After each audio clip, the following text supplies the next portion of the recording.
Welcome to everyone who's joining us today.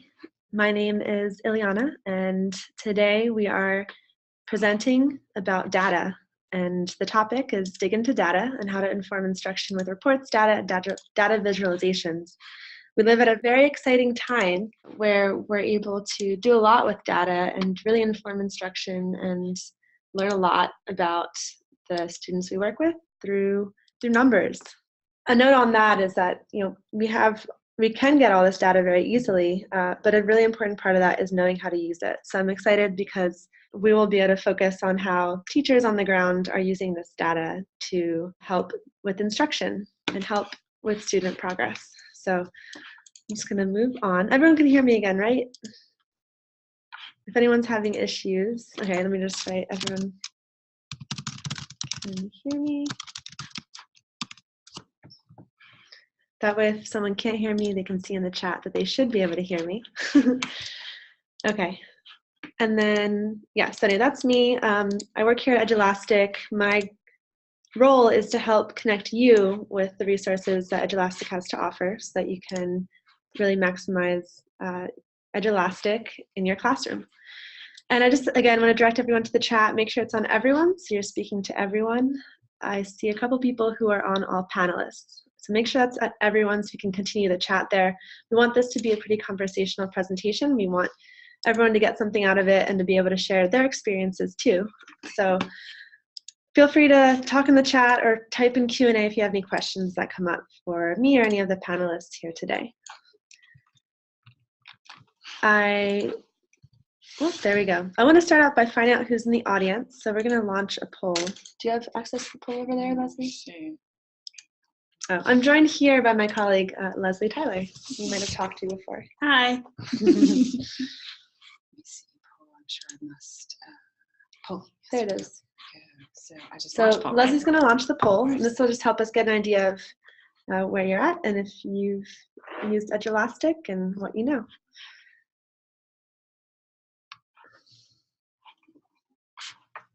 Hosts and panelists can't vote on this one, but you can see what we're asking everyone. Hopefully this will help us know how to inform you in the best way possible.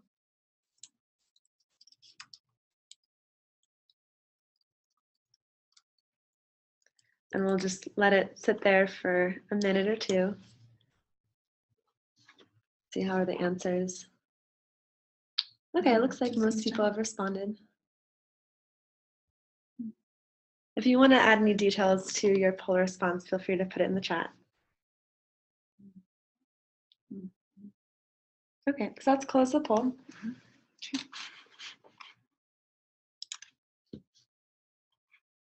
All right, and it looks like about 3 people are using online assessment for data. Some people are just getting started. 1 person put other. And most people have a free Edulastic account that they're working with right now. 1 person's using premium. So that's who we're working with today. It looks like most people have a little bit of experience, which is great. And again, if you have any questions or comments or thoughts that you can share, again, feel free to share that with everyone. Okay, awesome. So today, what's in store for today? So last week last week we focused on Google Classroom. The first week we talked about getting started with going paperless, and today we're digging into data. So we'll be focusing on real-time data, instant insight that you receive from data, immediate intervention that you can take advantage of with the data that you're able to get right away with formative assessments.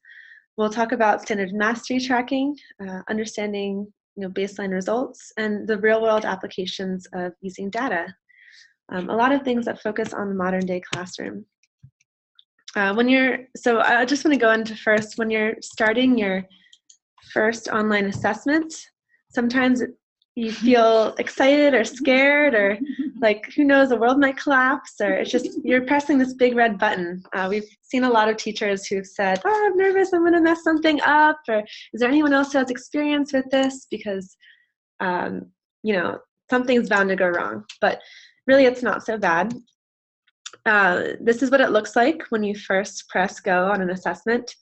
And eventually you'll see the data start rolling in, which is really nice because you can see, so Ian already started responding and the other students will soon follow, but the data just rolls in.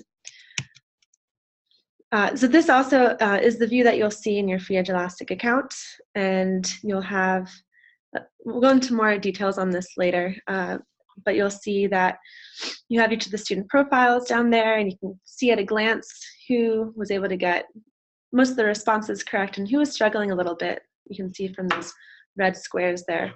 And then at the top, we have, I'm going to annotate here, this blue line, which shows how much time students took on average, and some information about which questions might have been a little harder, a little trickier to answer. You can tell by that yellow and that red there. And then the average score, how your class did overall. All right. Yellow, green, what does it mean? Oh, so green means the answers, most students answered the question correctly. So Q1, people did pretty well. Also Is here. that a question? Also here. Oh. No, people often ask that Okay, green means correct and red means incorrect all the way, and then yellow means partially correct. Yeah. So on like a multiple select question where there are multiple correct answers, you might get a partial correct answer. Mm-hmm. And then gray means that it was not answered. So maybe the question was skipped, the student didn't get to it, or they didn't guess on it. Okay. Oh.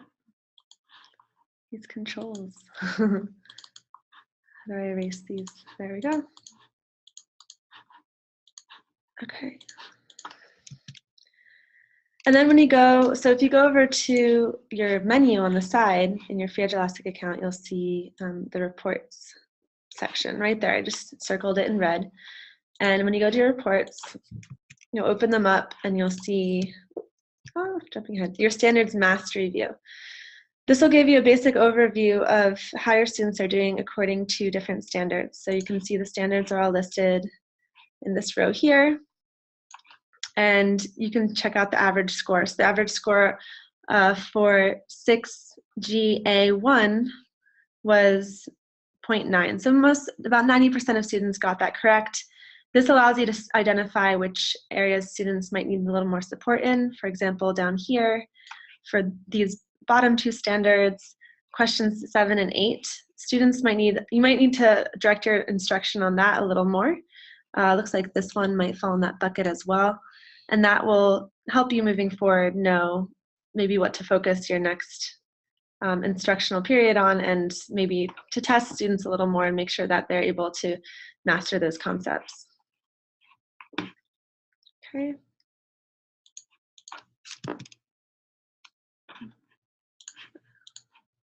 And then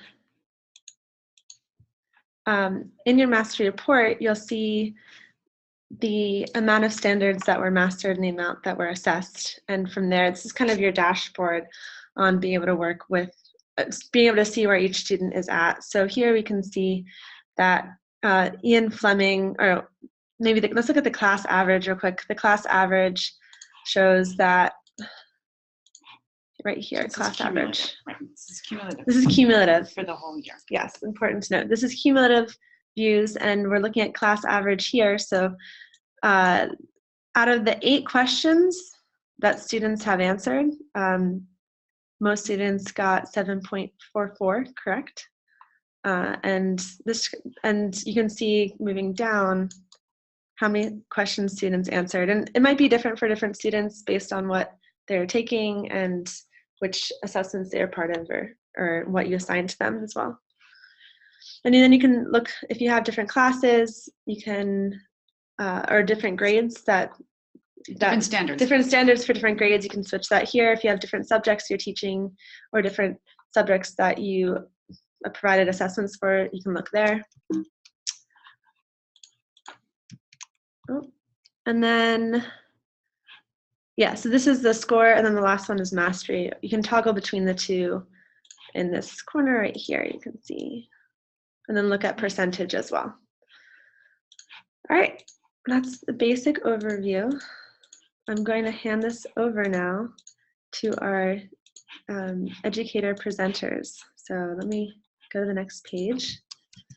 Yeah, and so now I'm excited to get into the more interesting part, which is hearing from teachers who are on the ground using data to inform instruction.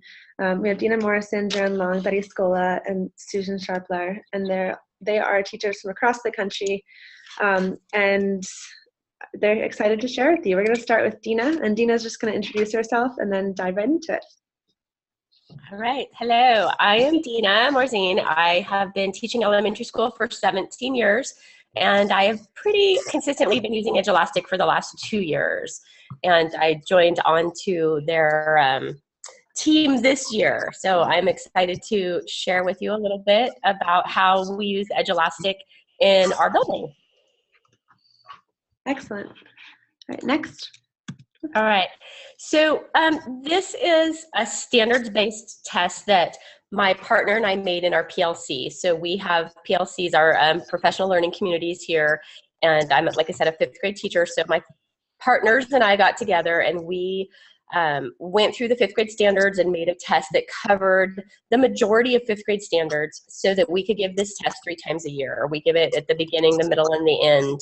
We found that when you give a different test to compare standards, you kind of are comparing apples to oranges. So we wanted to compare oranges to oranges and give the same test 3 times a year so that we could see growth and improvement in the students. So this view is the standards-based view of our entire class. So the standards are across the bottom, and then the score for the average for the entire class is across the top. So even in the beginning of the year in September, we could see the 2 areas that they were really strong in, and then 2 of the areas that were really low in with the 33 and 35% that we knew that we definitely needed to focus on. So again, and so the next slide, if you want to go ahead, Elena, to the next slide. Oh, sorry. Nope, that's okay. Is this the there we go. You're good. So this was at the beginning of the year, you expect them to probably be low in a lot of things.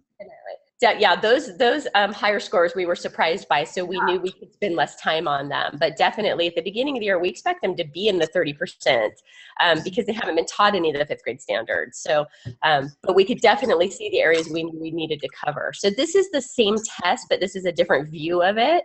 So this is that exact same test, but it shows each individual question. And you had kind of shown this in the beginning part when you were showing what appears on your screen. So you can see that, again, the green is the questions they have right, the red is the questions they have wrong, yellow is partially correct, and gray is they didn't even attempt, and the blue line is showing how much time they spent on each question. So overall, they really didn't spend a lot of time on a lot of the questions. And then over in the left corner, it shows the average score was 39% for the class. Mm-hmm. So we actually used this data in our PLC to write our student learning goals. And it was district approved because Edulastic ties in with Engage New York. And Engage New York is our math curriculum that's approved by our district. So we said, you know, we were pulling Engage New York questions. So that was district approved math curriculum. So we were able to use this for our student learning growth goals. So we looked at this data, and we actually when we wrote our goals, we actually separated it by strands. But again, Alina, if you want to go to the next slide. So this was when we gave it, this is the same test that we just gave in February. So you could see originally we were at 39% as our average score, and now we're 57% as our average score. But again, you can see the areas where the green really improved. They made a lot of improvement. And you can also see the time they took really increased on some of the questions.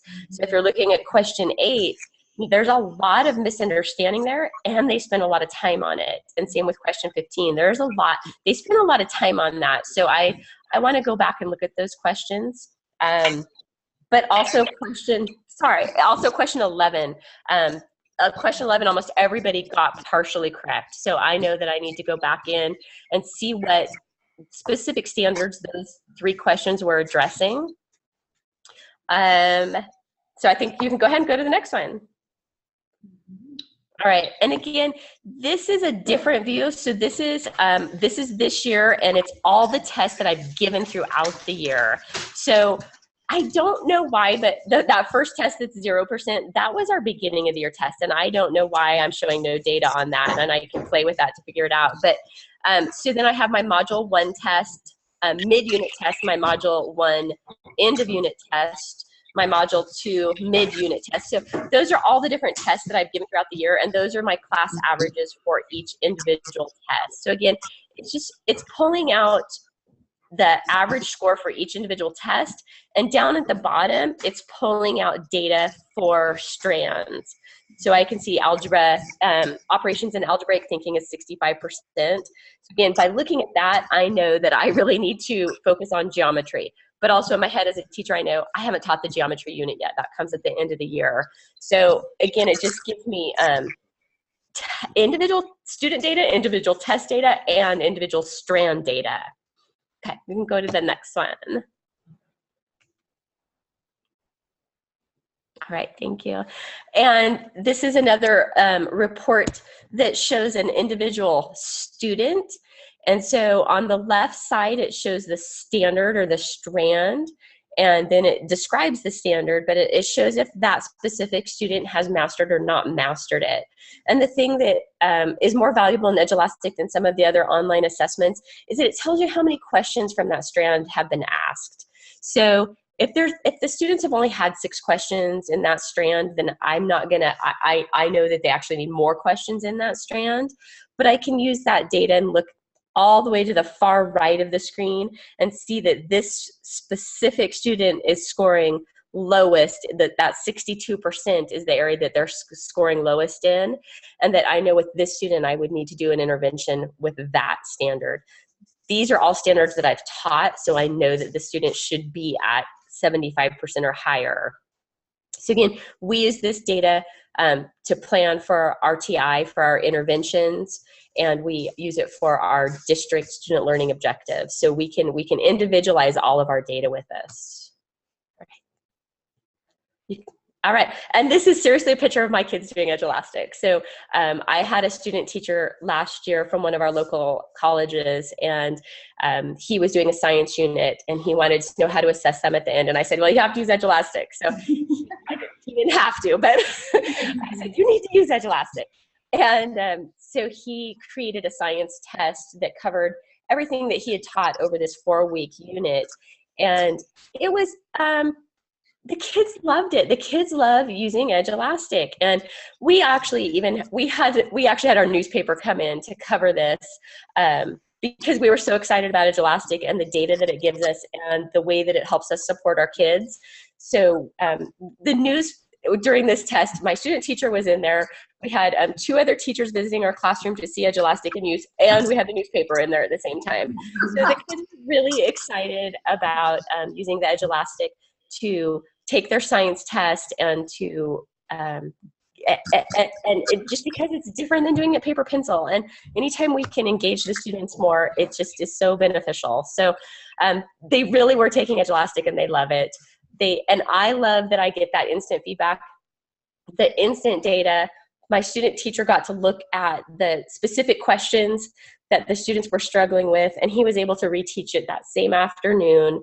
And it's just invaluable data. That's all. Thank you. Thanks, Dina. Yes. Really good overview. And great to hear that your students are smiling when they're using it. They love it. They're engaged.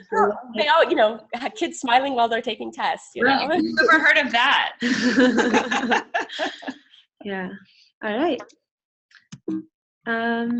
Thank you, Dina. That was great. I also want to point out again that feel free to use the chat to comment or ask questions. We also have a couple of Edulastic Innovator team members that are in the chat, Joyanne and Angela. And them, and as well as us and everyone on the panel, would be happy to answer questions or thoughts and all that. All right. And now I'm going to pass it over to Betty Scola. Okay, can you hear me now? Yeah, we can hear you great. Okay, I'm going to pop up my video so I can show you that I'm a real person here. I don't want to be distracting, so. Okay, we can go on to my first slide. All right. Okay, so this is what I love the best. When my kids are taking a test, I love watching them actually enter their questions and be able to see like who's doing well and who's not doing well as we're going on the test. I mean, as a teacher, you never know. You can look at their eyes and you can watch what they're doing, but you don't know how they're doing until you have this screen in front of you and you're saying, oh, he got number 1 right. Oh, she got number 2 right. Like, it's very exciting. But it also helps me because sometimes I might be looking at this going, why question 1? I have nobody who got it completely right. So I can go back into the question while they're taking it and look at it and maybe like stop them and say, hey guys, let's go back and look at number 1 again. Depending on what kind of assessment you're giving. If you're giving a test, of course, you wouldn't want to do that. But if you're just trying to get some data out of kids, you might want to go back and look at that question and stop them. Okay, you can go on to the next thing. Okay, so this again, we've seen the standard view before, just showing you what that looks like. All while they're taking the test, I can be looking at this. Okay, you can go on to the next one. Okay, and then this is the Express Grader, which, Ileana, is this just if you have the premium account? Yes, that's correct. Okay. So the Express Grader gives me another view that I can look at, where I can actually click on that button that says Express Grader, and it will show me each question and each student, and it'll show me their answers. Now, it just so happens that the test that I chose to show here was a part A and a part B, so it's not showing me what they did. But if these were multiple choice questions, I would actually see like A, B, C, whatever they had answered. So not only do I know where they're having problems, but if everybody gets the question wrong, and they're all choosing the same wrong answer, I know that there's a real problem there. So this view is really important if you're trying to assess your data. Okay, next one. Okay, then this is just from my live dashboard. Now I'm going to look at the actual report tab, which is on the left-hand side in the menu. It's right above where you would manage your classes. It says reports. And you have a couple of different choices here. The two that I use most are the single assessment report and the multiple assessment report. So let's look at the single assessment report first and click ahead.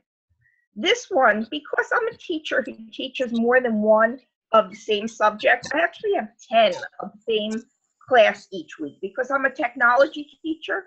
This one would show me how my different classes compared to each other. So if you look at the bottom, you can see my 6th grade, I don't know if the first one is Monday 1, their average was 55%. But if I look down at the box down a little bit lower, you can see one of my classes only scored 28%. Now it's exactly the same test, exactly the same material that was covered, but for some reason that one class just isn't getting it. So I can go back later and then look and see, like maybe I can tell why they aren't doing as well as the other classes and try to get them all in line. And you can look down here, you can see the school average, the class average, the district average. Okay, you can go on to the next one. And this one is showing me each question and how they perform over time. So again, I can see what kind of average I'm getting. Question 2, you can see that their average, the district average was 37%. My first Monday class was 38%. My second Monday class was 50%, and so on. So I really can look at each question and see how each class is doing on those. Next one. Okay, this report, question type analysis. And you can see most of my questions are multi-part. There is a sentence response there, but if I happen to look at this and I see that like they're okay with multiple select, but maybe not with drag and drop type questions, those are the things that maybe I want to put more of those on my next test, so that if I'm getting to the part, I know that they've mastered all of the different types of test questions, and I feel confident in them taking these. Next one. This one is just the standards based again, so I can see how the classes are doing with the different standards. You can go on to the next thing. And then there's a performance by student, which I cut the students' names off, but I can actually see each of my students and how they're doing compared to their class, compared to the school, compared to the district. And all of this is right under that first single assessment report. And if you look up at the top, there's a bunch of different filters that are built in, and you can see that this is all of my classes, all of the assessments, and the assessment I chose was the one that was called Clark Grade 6 ELA, the Alaska Start 111. Okay, you can go on to the next thing. This is where I can get into the multi-assessment reports. And this is what Dina was showing us a lot of, that she can compare her different tests over time. Go on to the next page. And this one, you can see how two of the tests, the first one, the Alaska Start one, which I showed you in the single assessment view, versus the next test that I gave, which was turn my wheel. And again, I can see how the classes are doing versus each other. And I can get an idea of if there's growth or not in my classes, or whether I need to do something different. Okay, next one. That might be it. Okay, the one thing I want to say is before we got Edulastic, we did try to do data analysis, but we did it by, if it was a 20 question test, we would hand each kid a piece of paper with 20 blocks on it. And if they got the question right, we would have them color in the first block green. And if they got it wrong, they would color it in red. And if they got it partially right, they'd color it in yellow. And when they were done, we would take all of those slips of paper and we would actually staple them to a big sheet of paper so we could, as teachers, look down the row and see this data. It was a pain in the neck. I now have it at my fingertips, which is one of the beautiful things about Edulastic. And at this point, I'm starting to lose my voice. I didn't have it last week, but I'm going to go on, let the next person go on. Yes, we're happy you have your voice this week. I'm glad you're better. And again, I think I should mention it here too, that Waterford Township, where Betty is from, saw really amazing results when they brought their park assessment practice online. We recently published a success story about that on our blog, and we can add that link to the chat so you can find it easily, but it's a really amazing story and worth checking out. All right, thank you, Betty. And now I'm going to pass the ball over to Joanne Long, who's going to talk about data and looking at numbers from the administrative level. Okay, can you hear me? Yes. Okay, because my picture has gone off the top of the screen, so I'm not quite sure what I did. Oh, we can see you, Joanne. I can't see me, so yeah.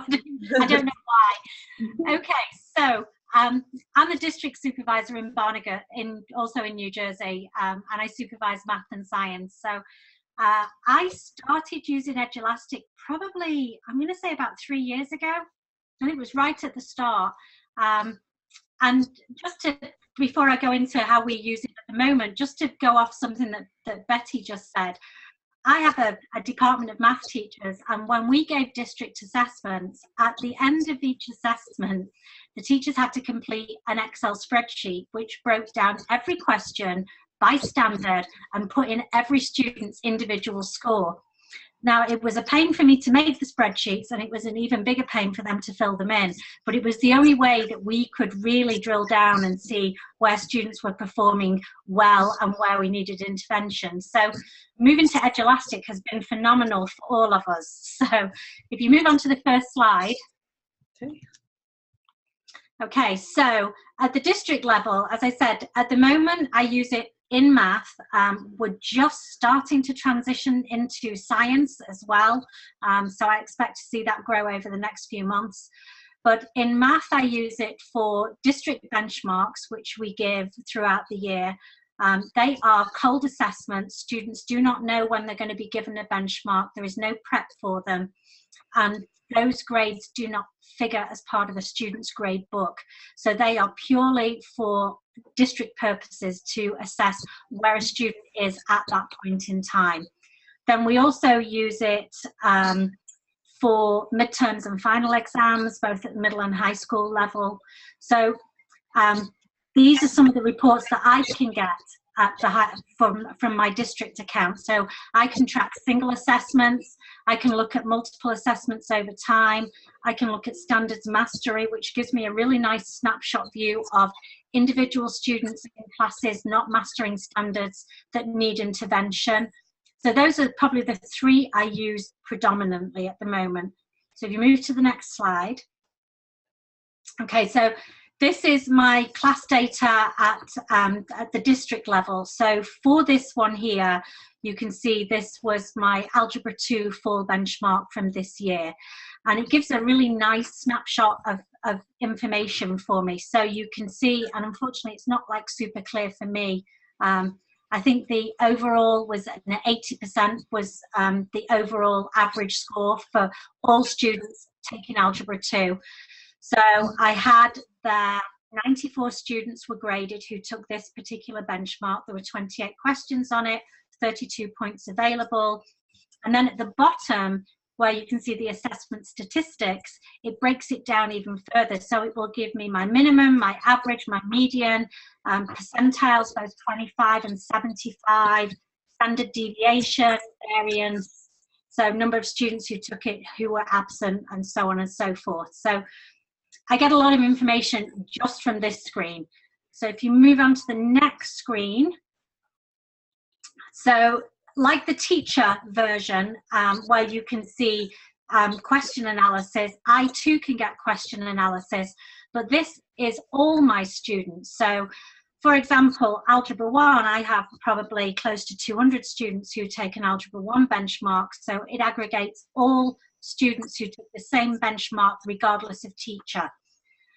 So for this one, I can see the orange line is the time on task, so the amount of time they spent on each question, and then the bars actually show percentage of students who actually answered the question correctly.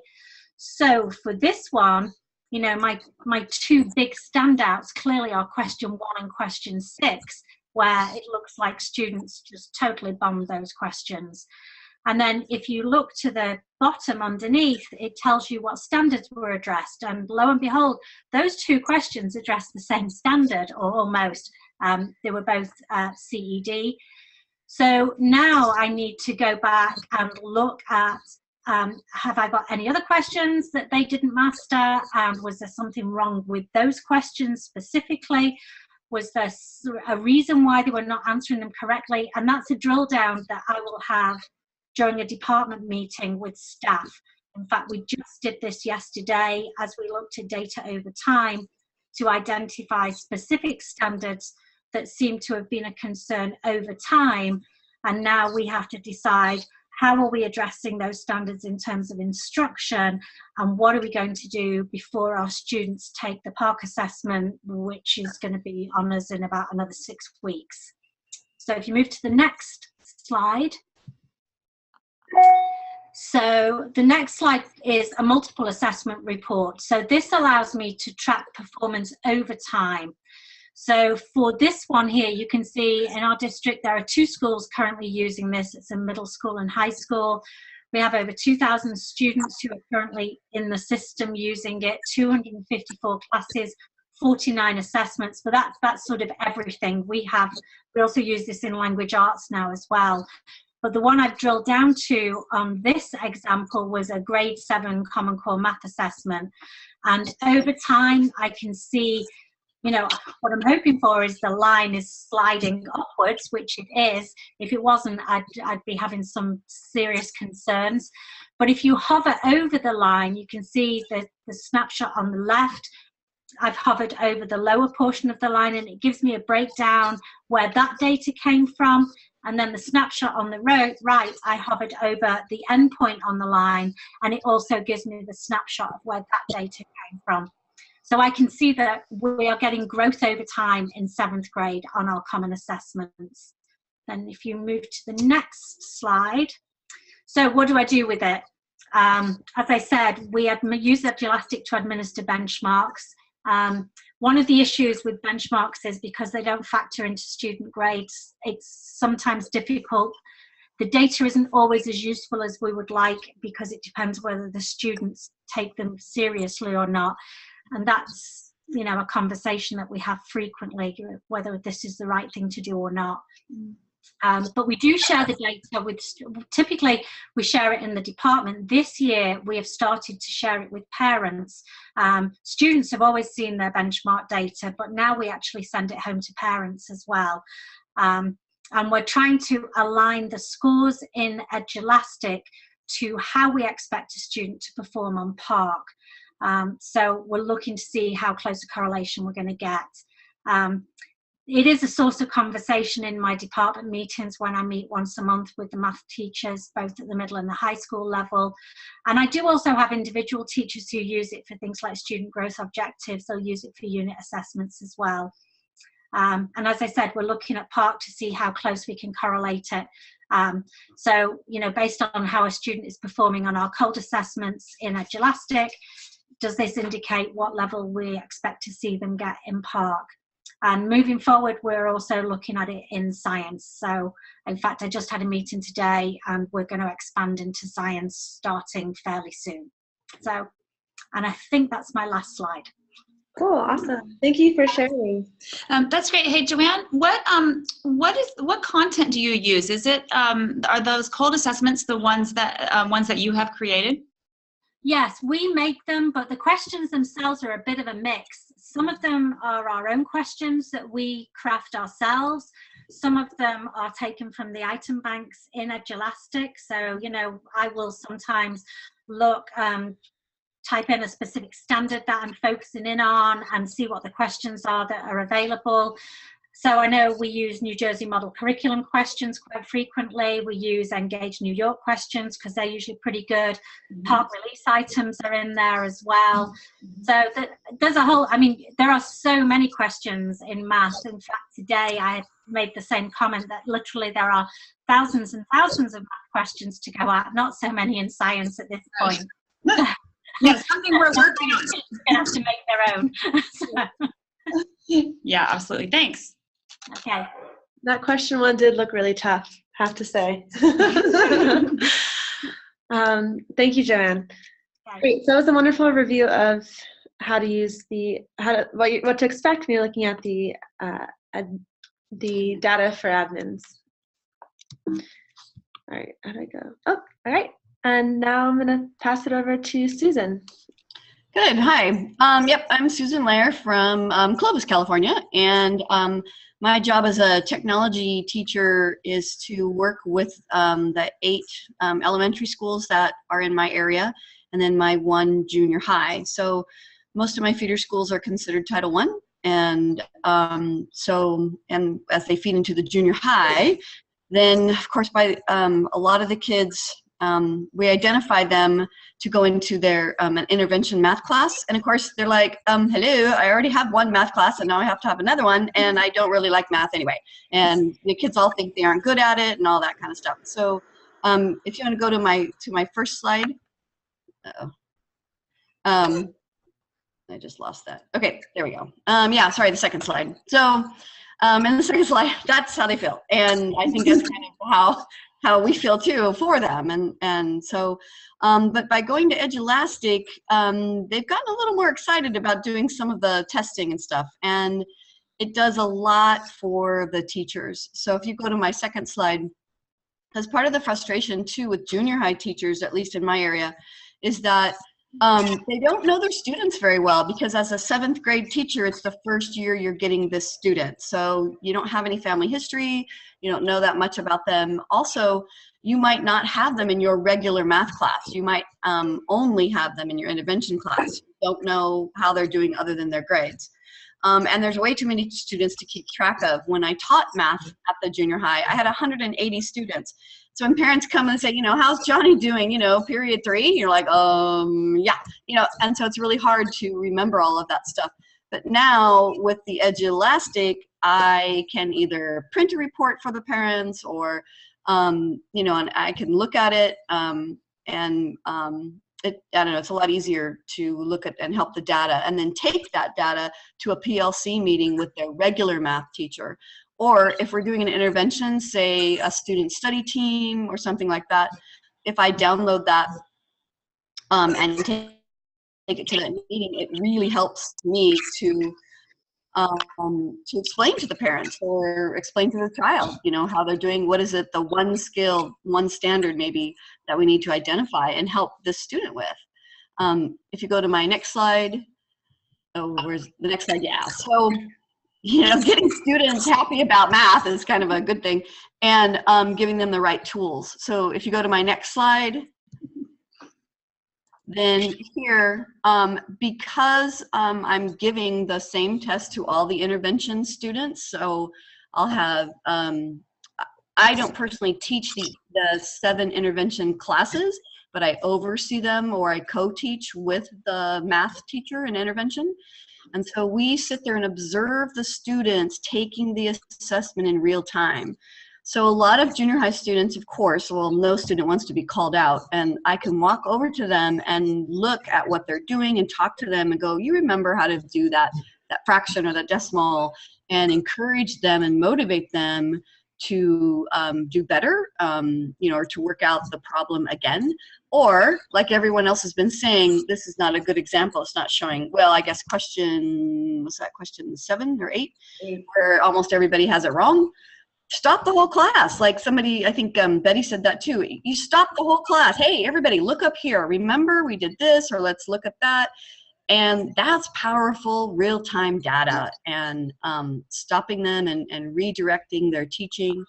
The other thing I've been doing, if you get a class that's got the right kind of personality, I'll look at them and we're talking, and I'll be going, hey, you guys got to get 80% or better. And, you know, and then you can, and then they'll submit, they'll get 60%. I'm like, oh, Joey, you're getting this again, redirect. And they're like, you know, but at least they have a good attitude about it, and they will do it again. And guess what? Seriously, the second time, I don't know, maybe the third time. And in general, the second time, they do way better because they know I'm sitting there right now, right feedback, right here, real time. And like we were saying earlier, okay, it's dumb, but they like taking a test now. So, and they're being successful, and they're a little, you know, it's hard when you're not that good at math, or you think you're not. And being able to motivate them and make them a little happier is part of the battle, especially in junior high. And of course, I do use this a lot in the elementary class for language arts right now, and we're seeing kind of the same results. So it's working, and we're liking it, and the teachers are loving it. So it's great. So that's the end of my. Thank you. Thanks, Susan. And I believe Susan will be at Q in the coming weeks. So if anyone, is anyone online going to Q? If so, you can go check out Susan's talk. Yeah, I think my presentation is Friday afternoon. Okay, Friday afternoon. Yeah, and I have another one Saturday morning for STEAM. But oh, great, awesome. Yeah, so you can check out both of them Friday and Saturday at Q in Palm Springs. Mm-hmm. All right. Great, thank you. So I think that wraps up all of our presenters. If anyone, I know we have a couple Edulastic Innovator team members in the chat. If anyone there wants to speak up and share some insights or their personal experiences using data and how they use it to inform instruction, I welcome that. Otherwise, I think we're going to open it up to questions. I have a quick question, kind of building on what Susan was saying about letting students try the test again and doing redirect and having them do corrections. I was wondering whether the other panelists also do that.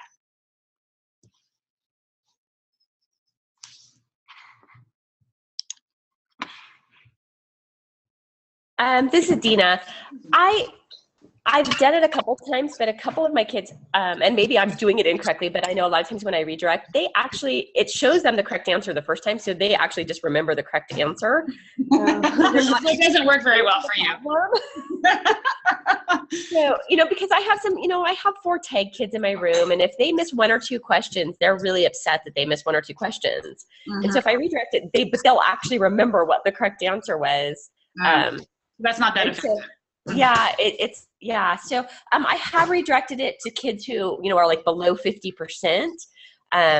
But again, those, I don't know, I guess my kids who want to retake it are my high kids who can, have only missed 3. So right. It's not the folks that you want to have another crack at it. Exactly. Yes. Yeah. It sounds like Betty, who maybe has her voice, she said, yes, definitely redirect. We have a question from Sarah. Is there a way to send a message to a student when redirecting an assignment to the student, or does this have to be done in person? She's looking for a way to redirect while telling them the specific question that they need to go back and correct. I know that Narissa, she was saying this in the first webinar of the series. She was saying that how she'll email the student with a screenshot of their results and say, hey, try this again, and add any notes there. I'm wondering how other people might communicate that. It sounds like Susan might communicate that in person. And yeah, I choose to do it with person because I'm co-teaching. So there's 2 teachers in the room basically. And so that works for us. And it kind of keeps that motivation going, making, you know, jumping around with the kids and stuff. And they kind of like it better. Makes sense. And then Betty mentioned that we have a teacher that uses sticky notes for redirect. You're welcome.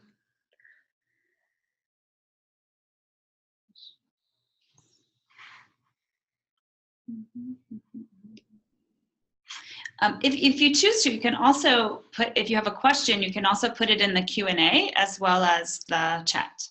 And if any panelists have any questions for other panelists, that works too.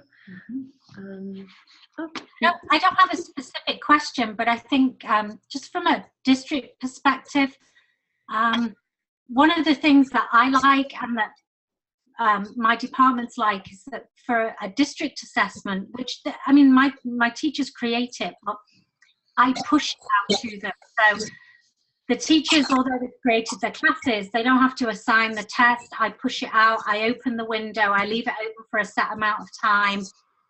Everybody tests, the window closes. There's new features now, like the new online calculator that didn't used to be there. The fact that I can shuffle the questions.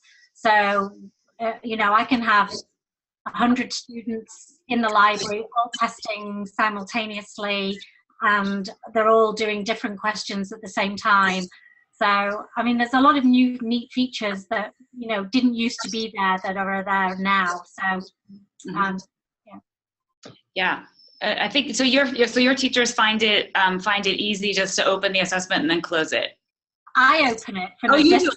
I open it. I push it out to them. I assign it to their classes. I set the testing window, and away they go. Oh, that's terrific. Yeah. Yeah, and I mean, what's really nice is, I mean, I close the window because, you know, the bulk of the questions are automatically graded, and we leave a small window of time for the teachers to go in, and they use the express grader to overgrade any that, you know, that maybe it's had to be a written response, so it can't be automatically graded. They love the express grader, and it's so fast. And honestly, it was a big selling point today when I was talking with the science department. So the express grader, yes, that's great. I thought I was going to have a hard sell, get, you know, yet another new initiative. And I was like, no, where do we sign up? So that's everybody signed into get a new account today already. So. Oh, good. Good news. Okay, and then Narissa said that she provides feedback in person too. She goes around with her iPad and shares students their performance so far. And Susan added in, we are using Edulastic more for short cycle assessment, not necessarily as a benchmark. So 4-minute assessment. Cool. I don't know whether anybody else uses the time on the questions. I've found that's so invaluable. I mean, when I have to have a conversation with parents, typically in the summertime, because a student didn't get recommended to some accelerated placement class. This is always a middle school thing because they come out of elementary school and everybody wants to be an accelerated math student for some reason. And it's, you know, and then I have to parents with my child's always been really good at math, and I don't understand why you didn't put them in algebra in grade 6. And then you know, I can pull up the assessments and I say, well, this is why. And you can go through every question with them, and you can show them how long they took on some of the questions. And it's like, well, they got them wrong, and they only spent 30 seconds on the question. So either they're not trying or they don't know. Yeah, it's a great talking point, you know, and I've found it to be really useful with parents. So.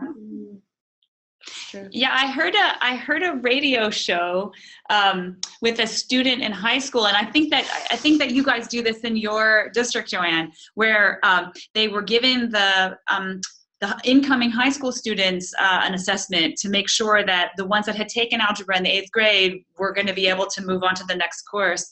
And this student had taken algebra in the 8th grade, but didn't pass the test and was very indignant about how she had to take algebra again because I took that already, and so I should just be put in the next things, except for that I need to actually remember it. Yeah, we do that. We do placement testing every year for grades 6, 7, and 8. So, yeah. And they're all done on Edulastic, which makes life so much easier. Be able to place them in the right place. Yeah. Good. Having that concrete visual and information. Yeah. I think we had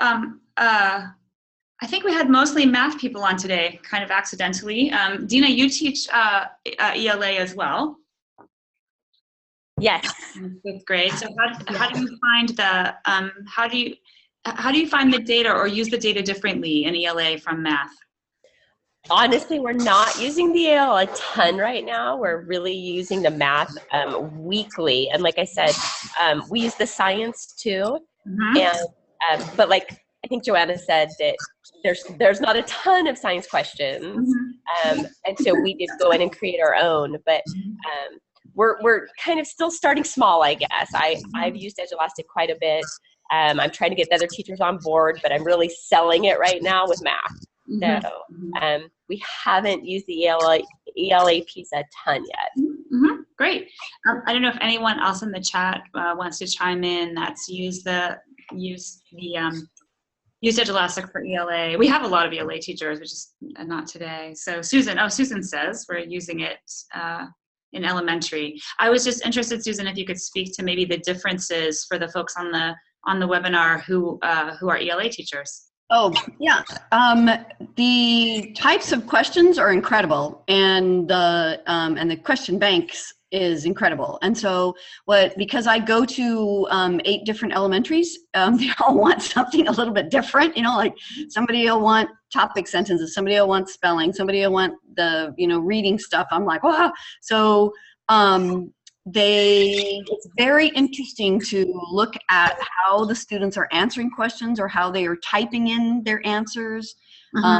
And anyway, I use the language arts portion mostly in elementary, and we're getting there. I had a talk today with the junior high principal, and she was like, what, we can use it here? And I'm like, yeah. So anyway, we're going to be doing that probably next week. So week after too. So yeah. Terrific. Do you use the rubrics, or do you mostly do grammar type reading comprehension? Mostly grammar type reading comprehension, not as the rubric stuff just yet. But for the writing. Yeah, and mostly, and using the computer tool, because our kids, they're used to a paper and pencil, and it's kind of becoming antiquated. So we're trying to use instead of worrying about the computer, we want to worry about the content. Right. So the more experience they get, drag and drop, sort and order, reading the directions, the matrix questions, stuff like that, the more experience they have with that, then obviously, I guess we're hoping that they'll be more concentrated on the content. And so showing that to the principals, I had a principals meeting last week, and they were all looking at that going, really? Like, yeah. So anyway, that was interesting, because I used to try to recreate all that in Google, and it's way too hard. Edulastic's amazing, so they're loving it. Well, and also just reading online, it's a little bit. Yes, it's people don't understand that kids have a hard time reading online. I mean, they can do video games for hours, but they're not reading, going back and forth and left and right and expanding and highlighting. That's another thing with closed reading. They're teaching the kids, to do that and to highlight. And so being able to do that, boy, that opens up a bunch of eyes. Right, and then go back and get your evidence and stuff. Right. They're loving that. That's terrific. We just brought Dorian on board. She's chiming in from Memphis, Tennessee, and has experience using Edulastic and data with ELA in her school. So I'm going to let you talk a little bit about that. Yeah, in our school we do common assessments every other week, and our state testing is supposed to be computer-based, and our map testing that we do is computer-based. So I started using Edulastic, and I like it because it gives immediate feedback. And especially with our data dig meetings, I'm able to compare the reading standards. And it's good because in reading, I'm able to differentiate, because if my kids understand main idea and how main idea develops, I don't have to keep going over that in a story. I can go more into the in-depth questions that they need, like citing evidence and different things like that. And the kids like it because they get immediate feedback, like it pops right on the screen, you know, when they're done. And plus they get candy if they're so they really like that. And I thought it would be hard too for the kids, because you know we teach so much annotating the text, that I thought maybe if they saw it on the computer that they wouldn't get it. But I think they're more focused when it's on the computer. You know, because they'll even get rid of the question and just have the text up and just read and focus on the text. So that has not been a problem. Oh, good. With that. So, and I think they take more time too. You know, I see the little fingers on the screens, you know, kind of following along with the lines. So it has not really been an issue with reading. In fact, I think it helps them read just a little bit better. So it's really been working out. And like I said, I can get that instant data feedback, and I can do those instant reports, so I can show my principal that I've been teaching this standard and the kids are getting it. You know, so if he comes in and he's like, well, why aren't you doing this? Well, if we look here, my kids don't need that. You know, and then I can isolate, because I have a lot of ESL kids who are concerned right now with reading. So I can show progress and digression, you know, with the reading, and then I'm able to kind of help them more in differentiated groups. So. Oh, that's terrific. Yeah, I'm glad. And then also, Edulastic, most of the questions are auto-grade, but essay questions you need to go in and manually grade. I'm wondering how that fits in with your general run of things, and if you're using essay questions. For mine, for most of the questions, I do auto-grade. Last year when I was using Edulastic, not as much as I was because I was just getting started last year, I was using a lot of, because they said the test would have a lot of short response questions on there. So I would put it short response questions on Edulastic, and because I could do that feedback, and it took me it was easier to grade on the computer instead of having all these papers.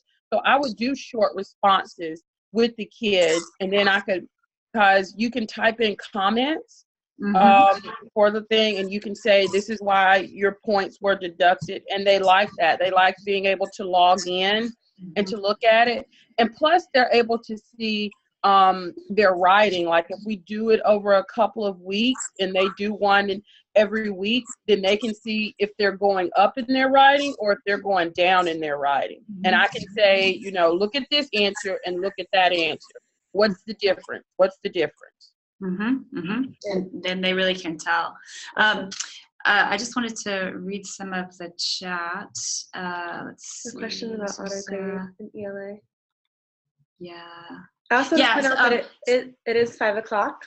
So for anyone who does have to hop off, thank you for joining us, and we hope you'll connect with us online, stay a part of our teacher community and a part of the conversation. We're always coming out with new features. A lot of it is driven by what we hear from the teachers that are using it, teachers like you. And so that's why it's really valuable to have these conversations and learn from you, and be a part of this community that's focusing on formative assessment online. So I guess looking at the chat, we'll continue to take a few more questions, but we'll have to close soon because of the time.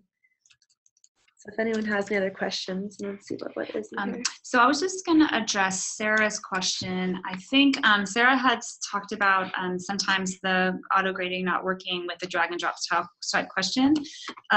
There are a couple of different drag and drop style questions, and I suspect that that's probably the challenge.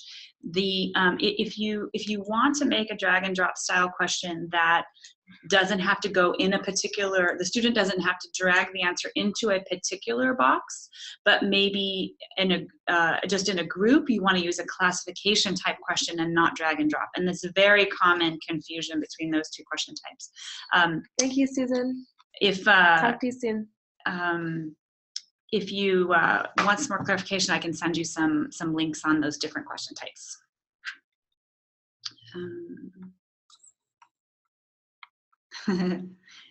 So Betty Scola was mentioning about the students taking a quick amount of time, and then you couldn't have possibly read that whole passage in 3 seconds. I bet Dorian has that too.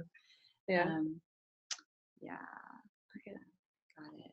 I was going to say that, yeah, with that timer, I make sure my kids notice it, because I say, if you get it wrong and I check your time, I'm going to be very upset. Because if you spent 5 seconds on the question and you got it wrong, then that tells me you didn't take time to analyze the question. You just marked something.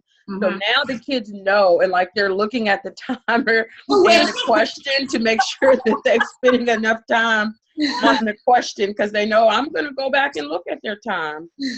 That's so funny. You expect them to take the time on it, so they should. Right. That's funny. Cool. Okay.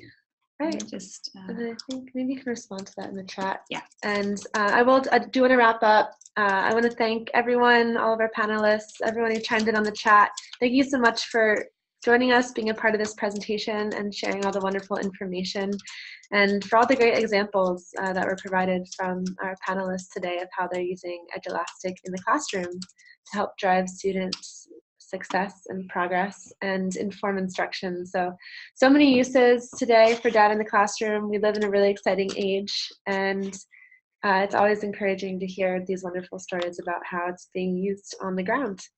So thank you again. If anyone has any questions or anything, feel free to email us. Leslie just put her email there, or you can email me. I'll send a follow-up email with the recording as well, so you can just respond to that if you have any lingering questions, and we'll do our best to answer them. So thanks again. This is the last of our series. Very sad. We'll have some more. Yes, we'll have some more. You can find us on Twitter too. We're in the works for plenty of Twitter chat. So hopefully you can join us and we'll talk more assessment on Twitter. So thanks again. Great. Have a good evening. Have a good Tuesday. And enjoy the rest of the week, everyone. Oh, awesome. Tina's excited. Yeah, good. Perfect. It's an experiment, the Twitter chat. It's our first one. So we're still brainstorming hashtags. We have a few. And we'll send an email out to the Edulastic Innovator team for advice or suggestions as well. Great. All right. Stay tuned. Thanks, everybody. Thanks, everyone. Bye. Bye.